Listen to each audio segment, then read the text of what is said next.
folks, it's Carter Seaton again, back on my back porch to introduce you to some other authors who have recommendations for you to read during this crazy time during the coronavirus pandemic. We are all stuck here at home, and that gives you plenty of time to read and enjoy books that you might not have heard of otherwise. So we've asked all these authors to come and give you a recommendation, and I would like to introduce some of them. If you hear my dog barking in the background, I'm sorry. I'm on my back porch trying to enjoy a little bit of fresh air in whatever way I can. The first author we're going to hear from is someone you well know. It's Eliot Parker, who used to be the host of this program. He is the author of several true crime thriller novels, as well as his brand new book called Snapshots. It is a collection of short stories, and I love the title because it may mean that there are people in it that somewhat resemble the people in your photo albums. So we'd like to hear from Eliot, and he's going to tell you about a couple of books that he just absolutely loved. Hello, friends. I'm Eliot Parker. I'm the author of the upcoming short story collection, Snapshots, which is a collection of short stories that is centered on West Virginia, Ohio, and Kentucky.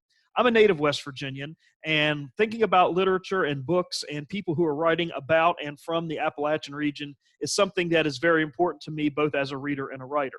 And you know, when we're stuck at home, that's often the best time for us to discover a new book, to discover a new writer, and to really rekindle our love and our engagement with reading. And today I'm going to profile and talk about two Kentucky authors who have new books out that you are going to want to add to your to-be-read list. The first book I'm going to mention is called The Prettiest Star, and the author of that book is Carter Sickels. Now, Carter is a professor of English in the low residency MFA program at Eastern Kentucky University, and his new novel is a fantastic book that is really just a stunning book about the bounds of family and redemption, and it shines a light on an overlooked part of the AIDS epidemic that occurred in the mid to late 1980s when men came back to their rural communities to die as a result of leaving those rural communities at one time to go live life in the big city. And Carter's book centers on a character named Brian, who at 18 years old leaves his small Kentucky home to go to New York City. Brian is gay, and he's coming into New York City and engaging in relationships with others right as the AIDS epidemic sweeps through New York City. What eventually happens to Brian is his boyfriend dies from AIDS, as do several of his friends. So Brian, with no friends and no family and really no other connections to New York City, doesn't know what to do. And then on a random afternoon, he gets a letter from his mother, who he hasn't spoken to in several years, and his mother invites him to come back to that small town in eastern Kentucky and to visit his family and to possibly consider moving back there permanently.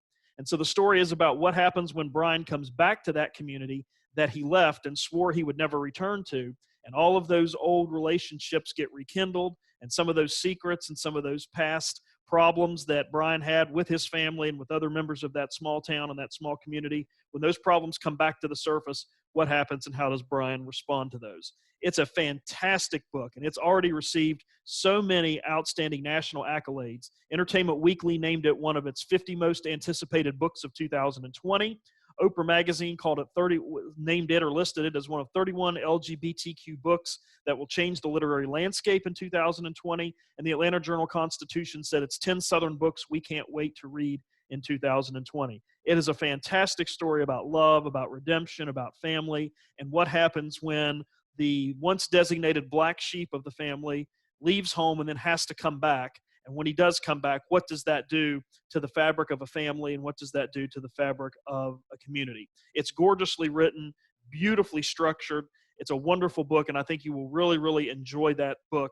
And that's something that you really should add to your to-be-read list as you're stuck at home during this time looking for something to read. The second book I want to profile is from another Eastern Kentucky author. His name is Wesley Browne, and his new book is called Hillbilly Hustle. And this book centers on a character named Knox Thompson, who basically thinks he's working a hustle, but it's actually a hustle that is working him. And basically what Knox Thompson is trying to do, he's trying to keep his pizza shop and his parents' livelihoods afloat, but he's also cleaning out a backroom Kentucky poker game in order to do that. And what he ends up doing as a result of playing in this backroom poker game, he gets roped into dealing marijuana by the proprietor of the poker game. And it's an arrangement that he at first kind of resists. He doesn't really want to get involved with marijuana and dealing marijuana, but he's sort of forced into it because he needs the money for his pizza shop and he needs the money to take care of his parents.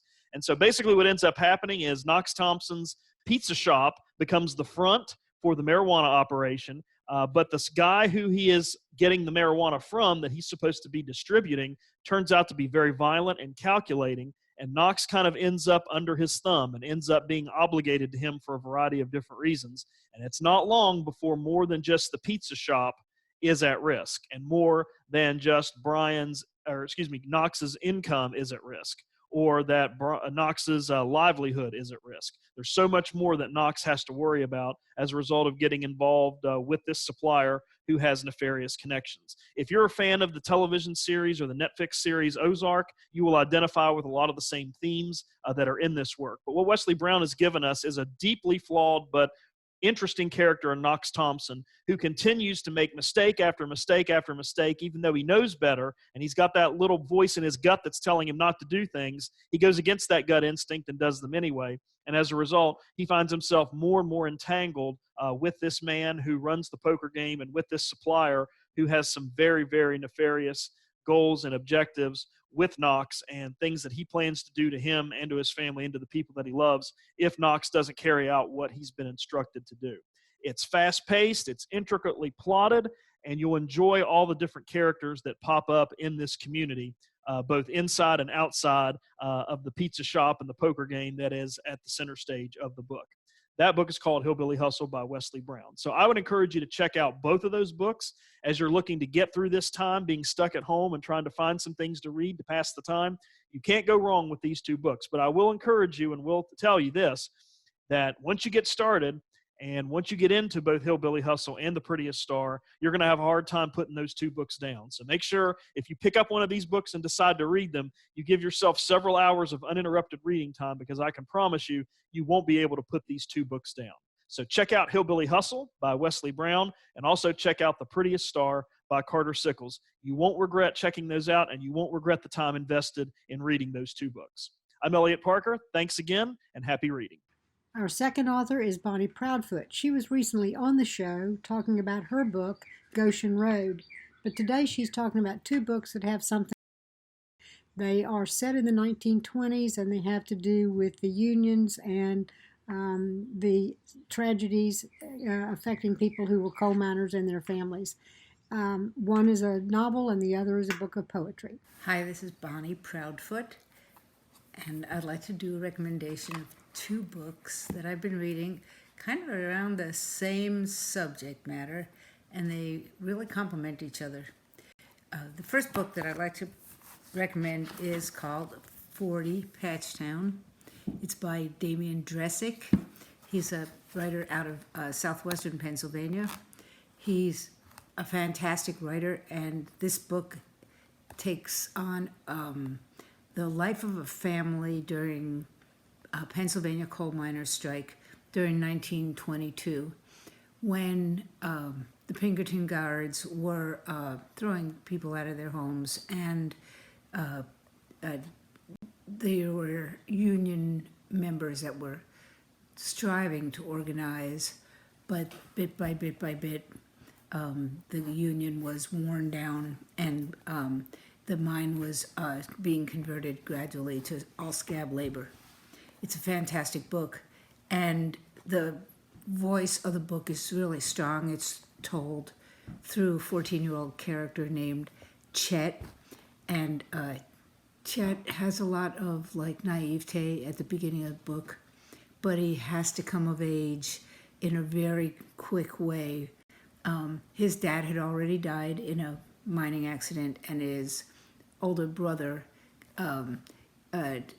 has enough difficulties so that at some point he runs afoul of the law, and young Chet has to lead his family and figure things out. It's a very in-depth look at life during the 1920s, and I find it very believable, and I'm sure that it's historically accurate because the research is top-notch in this book. Around the same subject matter is a book of poems by a female author called Kettle Bottom. And this is by Diane Gilliam. This is not a recent book. It was published on Perusia Press. And it takes place in West Virginia, but it's exactly the same time period, 1920s, in a coal camp. And each poem, there's a central female voice that runs through every poem. So the poetry is vivid, it's in dialect, and you have the sense that Diane Gilliam lived in this community and heard the stories right from folks who lived through this coal mine strike. This, of course, is one of the very famous periods in West Virginia history when a Blair Mountain uprising took place. And the focus of this is also on a family. It's really interesting to me the way the history of the region is told through the voices of the wives in Diane Gilliam's book, because we feel like so often her story is not foregrounded, but this book does a wonderful job doing that. In both Damian's book and in Diane's book, I was completely transported to that moment in history, which is really worth revisiting. It really expands the circle way larger than just the subject matter of the 1920s. Labor and coal mining has such a strong history in our region, and the ins and outs of the mine leadership and the ins and outs of how well served the miners were by their mines, as well as how well served or how well unserved they were by the coal mine bosses, are really is taken seriously and taken to heart, so that you don't feel like you're listening to a dry history lesson. You feel like you're right in the tents of people who have just been evicted from their homes, or in the homes in the coal camps of women who have seen one too many tragedy and have concerns about their loved ones. So I recommend both of these books. 40 Patchtown, a novel by Damian Dressick, told from the point of view of a character as innocent, perhaps as Scout in To Kill a Mockingbird, and Kettle Bottom by Diane Gilliam, published on Perusia Press. And it's a gorgeous book of poems about the labor movement in the 1920s.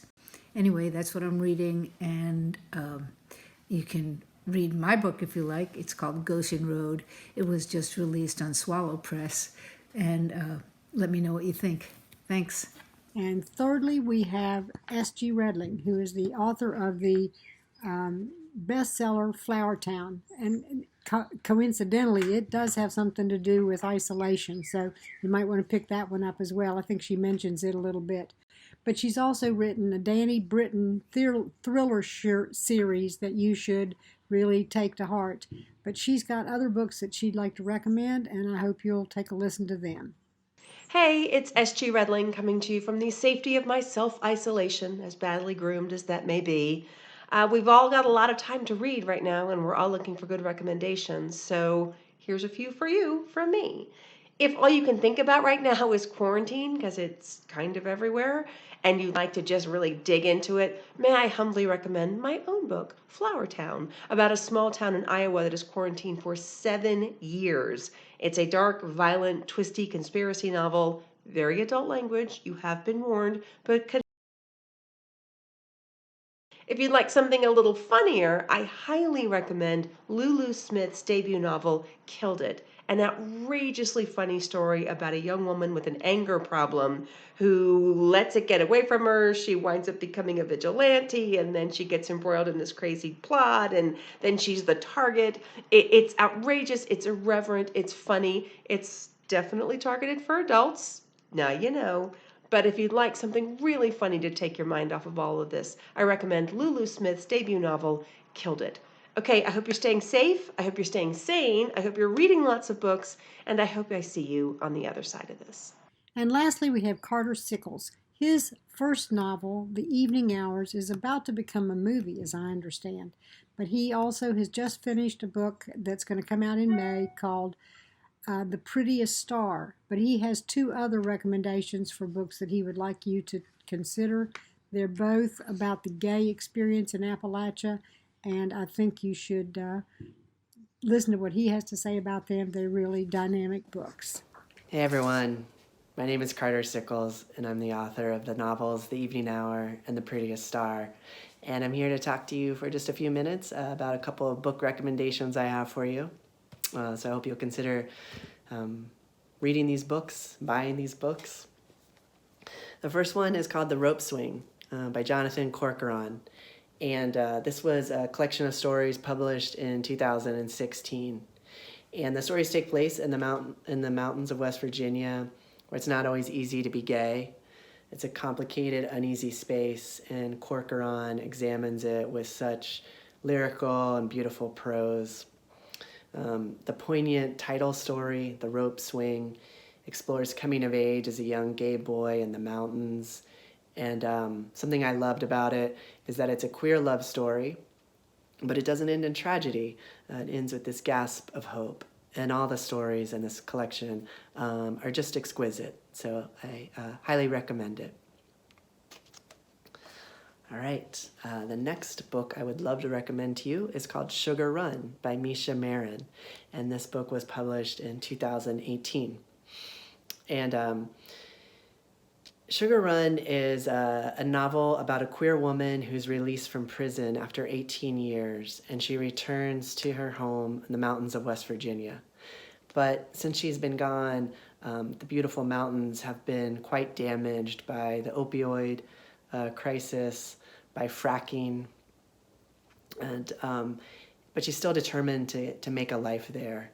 And something I loved about this novel is that it rejects sort of the easy coming out narrative, but it's a crime kind of grit-lit novel, but it also kind of rejects the overused tropes that often come along with that genre.